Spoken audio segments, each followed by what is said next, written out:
So today's lecture is a continuation of recent economic crises. This one is very recent, as in it's happening right now with the COVID-19 economic crisis. So we talked about what happened originally when we had the breakout starting in January in the United States of 2020. It really started picking up in March when a lot of the policies started coming into place. And the focus at that time was to flatten the curve. And the flatten the curve was to try to reduce the amount of new infections, to try to alleviate the stress and the burden upon the healthcare system. So a lot of policies were passed, some stay-at-home policies passed at that time, and it continued. And they were successful for a little bit to flatten the curve, but then the second wave came at the start of the summertime. And that's where we see very large increases, record number of increases. And then we reduced a little at the end of summer, and then here in the fall of 2020, we see the third wave, the record number up to almost 300,000 new cases a day. And now since this new year, with the recent efforts of vaccination, we see the number of new cases decline quite dramatically. So how does a pandemic affect the economy? When it comes to COVID-19, it wasn't so much the pandemic itself, the virus itself. Yes, individuals who got the virus oftentimes missed work.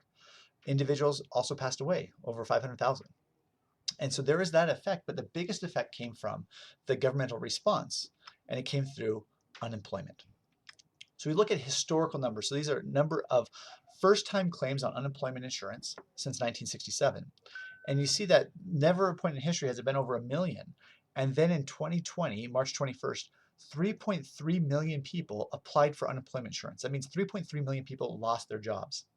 The next week, March 28th, an additional 6.6 million people lost their jobs. So in those 2 weeks, 10 million people lost their jobs. And that was because of these shutdown government regulations that happened that really closed a lot of businesses and really affected the economy. If you look at unemployment claims, it continues. In fact, in April, we had over 6 million unemployment claims each week. We look at overall unemployment rate up to 15% in 2020, some very high numbers. So the question I want to ask is, should government pass stay-at-home orders? So I don't have the answer for should they, but I can show you some of the rationale that was used when trying to make this decision. And it has to deal with the value of a human life. So there's a method called the value of a statistical life. And this is not trying to put a value on any specific person, but just on a value of a statistical person, of just a hypothetical individual. And the way this is calculated is looking at a trade-off between income and mortality risk. So being a truck driver has a certain income to it and a certain risk of mortality, risk of dying.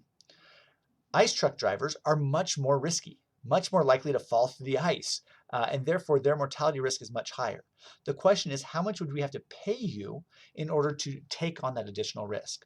Using estimates like this, you can find the value of a statistical life. Different government agencies use these estimates that range between $4 and $10 million. So when the Department of Transportation puts certain limitations on speed limits, for example, by increasing the speed limit from 80 to 90, you would increase the number of deaths. And the question is, what would be the cost of that? Would be those deaths times $4 to $10 million. So when we look at this number, so if it was projected that because of COVID, 500,000 people would die, that would cost between $200 and $500 trillion. And that's based on these value of a statistical life. And so the question is, if that's the cost, what's the benefit of shutting down? So many government agencies deemed that if this is truly the cost, it would be beneficial to shut down the economy for a short period of time, to let the virus play out, to try to reduce the number of infections and then open back up. And so that's the rationale that was used behind it, behind the shutdown. But it's really that response to the government's response to the pandemic that really caused these economic crises. But the economic crisis is different than in previous. So when we look at the stock market, initially the stock market declined. But we see the stock market much higher than it has been before. And in fact, it's almost at record highs right now. Another thing we see is monetary policy. So when we see these loss of jobs, we see a lot of focus to try to adopt expansionary monetary policy. And so one way to do that is to reduce the federal funds rate. And so while the federal funds rate had been increasing up over 2% in 2019, the Federal Reserve targeted a federal funds rate close to zero. Again, trying to encourage banks not to hold on to money, but to lend it out. The other thing to look at is the Federal Reserve, the Treasury, started purchasing long-term treasury securities, trying to inject money into the economy to try to cause the economy to expand. So when you look at this, the Federal Reserve takes additional actions to provide up to $2.3 trillion in loans to support the economy. So a lot of money being focused from the Federal Reserve to try to stimulate and try to sustain and maintain a healthy economy. And then we had in March, the CARES Act passed. This was $2 trillion, the largest governmental act, or stimulus act, if you will. A lot of this came in the form of individuals. So individuals were paid cash to try to increase their consumer spending. Also, a lot were given to corporations and even small businesses. So a lot of these money were given to try to increase consumption in terms of the Keynesian economics. Now, the reason why we want to increase consumption is because through consumption comes jobs. Through jobs comes long-term stability. And so a lot of these, the focus of the CARES Act was to try to create and maintain jobs. One of the ways to do that was through consumption. So when individuals received their stimulus, they were encouraged to go spend it. So the question is, did it work? Well, that's really up to you guys, part of the discussion this week, to look to see, did it work? Or rather, not the discussion's not this one. So, so the discussion's to look to see if it works. So here's an article by Michael Strain. And so Michael Strain works for AER and writes a lot for Bloomberg and others. And so he looked to see what were the projections of GDP and unemployment prior to the CARES Act. And he saw that it was projected that GDP would grow at 10.9% in recovery, and unemployment would reach 12.9%. But what he found is, as a result of the CARES Act, that GDP had a projected annual growth rate of 33.1%, and unemployment was much lower than what was projected. And so this is the evidence he provides that the CARES Act was very successful because it increased GDP growth and decreased unemployment. So even when we look at the stock market, so March 25th is when the CARES Act passed. That's what really led to the recovery of the stock market as well. Now we have two different pandemic relief bills. This is the one that was passed in January by President Trump, where it gave each person $600 in stimulus. It also focused on increasing the unemployment benefits. For those that have lost jobs, it provides, in addition to state benefits, $300 of federal benefits. It also provides to help small businesses. When we think of the stock market is oftentimes big corporations that are public. Many small businesses, especially here in Cedar City, don't sell stocks. And so they are suffering a lot more than these major big corporations. And so the Paycheck Protection Program is designed to give them loans to help them maintain their payroll. Schools and colleges were also given a lot of money, $82 billion, as well as rental assistance. Well, now we have pandemic relief part due. 1.9 trillion. This is from President Biden now, where he's increased the number for stimulus checks. They maintain and extend the unemployment benefits. They provide loans for small businesses. State and local governments got $350 billion, with $130 billion directly for schools. More generous with tax credits.